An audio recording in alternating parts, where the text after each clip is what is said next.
आप सभी को जय मसीह की। परमेश्वर आपको और आपके पूरे परिवार को आशीष दे। हम आज की वचन आप लोग के बीच में लेकर आए हैं कि स्वर्ग का चिन्ह क्या है। इस बातों को शास्त्री और फरीसी प्रभु यीशु मसीह से स्वर्ग का चिन्ह मांग रहे थे और प्रभु यीशु मसीह ने उन्हें बताया भी। आइए हम उस वचन को पढ़ें और समझें। मत्ती सुसमाचार 16 अध्याय पहले पद से 4 वचन तक।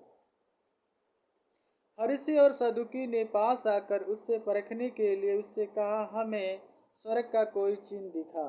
यहाँ पे देखते हैं प्रभु यीशु मसीह को परखने के लिए शास्त्री और फरीसी ने कहा, मुझे स्वर्ग का कोई चिन्ह दिखा। इस बातों को हमें जानने की जरूरत है। वचन कहती है शास्त्री और फरीसी प्रभु यीशु मसीह को परखने के लिए इस बातों को कह रहे थे। हालांकि वह प्रभु यीशु मसीह को जान रहे थे कि उसने बीमारों को, अंधों को, लंगड़ों को, 4000 लोगों, 5000 लोगों को खाना खिला रहे थे। फिर भी लोग स्वर्ग का चिन्ह मांगे तो प्रभु यीशु मसीह ने उन लोगों को जवाब भी दिया। उसने उनको उत्तर दिया, सांझ को तुम कहते हो मौसम अच्छा रहेगा क्योंकि आकाश लाल है, और भोर को कहते हो आज आंधी आएगी क्योंकि आकाश लाल और धूमिल है। तुम आकाश के लक्षणों को देखकर उसके भेद बता सकते हो, पर समय के चिन्हों को भेद क्यों नहीं बता सकते। इस युग के बुरे और व्यभिचारी लोग चिन्ह ढूंढते हैं, पर योना के चिन्ह को छोड़ उन्हें और कोई चिन्ह न दिखाया जाएगा। इस बातों को प्रभु यीशु मसीह ने उन लोग के बीच में स्पष्ट कर दिया। जिस हिसाब से ये लोगों ने परखने के लिए प्रभु यीशु मसीह से पूछा, उसी हिसाब से प्रभु यीशु मसीह ने उन्हें जवाब भी दिया। उसी हिसाब से प्रभु यीशु मसीह ने उन्हें जवाब भी दिया। उसने परखने के लिए पूछा और प्रभु यीशु मसीह उन्हें दृष्टांतों में अपना चिन्ह दिखाया कि यही चिन्ह ठहरेगा। आइए उस वचन को हम पढ़ेंगे कि प्रभु यीशु मसीह क्यों योना के बारे में दर्शाएं।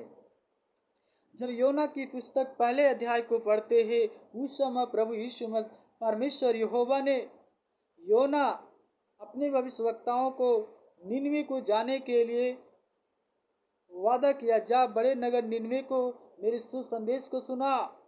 पर योना ने परमेश्वर यहोवा की वाणी को नहीं माना और उसने उस परमेश्वर के आज्ञाओं को उल्लंघन करके और दूसरे देश को भाग जाना चाहता। इसलिए वो डरता था कि यदि हम निनवे को जाएंगे, वहाँ के दुष्ट लोग हैं, मुझे मार देंगे। डर गया और परमेश्वर यहोवा की वचन से वो भाग गया और तरसीस जाने वाली जहाज को पर चढ़ जाता है और उसमें एक बहुत बड़ा तूफान परमेश्वर यहोवा की ओर से आता है और इससे सारे लोग डर कर घबराने लगते, अपने अपने देवता की दुहाई देने लगते हैं।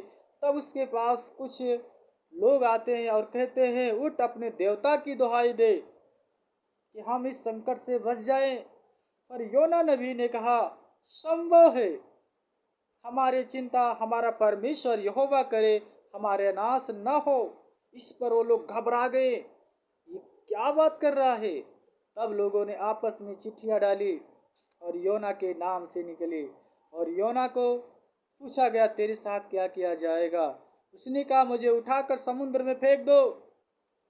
और उसे योना को लोग उठाकर समुद्र में फेंक दिए और उस समुद्र में परमेश्वर ने एक बड़ा मगरमच्छ को ठहराया और योना को क्या किया, निगल लिया। और योना ने मगरमच्छ के पेट में 3 दिन 3 रात पड़ा रहा। वहां से प्रार्थना किया और परमेश्वर ने उस मगरमच्छ को आज्ञा दिया था, जब तक मैं नहीं कहूँगा तब तक तुम इसके जबड़े में पैक करके रखना। परमेश्वर प्रभु यीशु मसीह स्वर्ग का संकेत योना के विषय में बताया। जैसे योना मगरमच्छ के पेट में 3 दिन 3 रात था, उसी तरह यह मनुष्य परमेश्वर का पुत्र भी इस पृथ्वी के गर्भ में 3 दिन 3 रात रहेगा। इससे बड़ा चिन्ह कोई नहीं होगा। आइए आज हम विश्वास करते हैं इस बातों को कि प्रभु यीशु मसीह संसार में क्यों योना के बारे में दर्शाएं। इसलिए दर्शाएं, प्रभु यीशु मसीह मालूम था कि मैं मरूंगा और तीसरे दिन मुर्दों में से जी उठूंगा। यही सबसे बड़ा चिन्ह होगा मनुष्य जाति के लिए। लोगों ने इस बातों पर विश्वास किया। आइए उस वचन को देखेंगे जब प्रभु यीशु मसीह, कुछ प्रकाशित हुआ पहले अध्याय 17 वचन को जब हम पढ़ते हैं, वहां पे देखिए क्यों प्रभु यीशु मसीह ने योना की भविष्यवाणियां बताया। इसलिए बताया क्योंकि प्रभु यीशु मसीह तीसरे दिन मुर्दों में से जी उठे। इससे बड़ा हमारे लिए, स्वर्ग के लिए क्या विश्वास हो सकता है। इस संसार में तमाम ईश्वर जन्म लिए, तमाम ईश्वर इस संसार में आए, सबका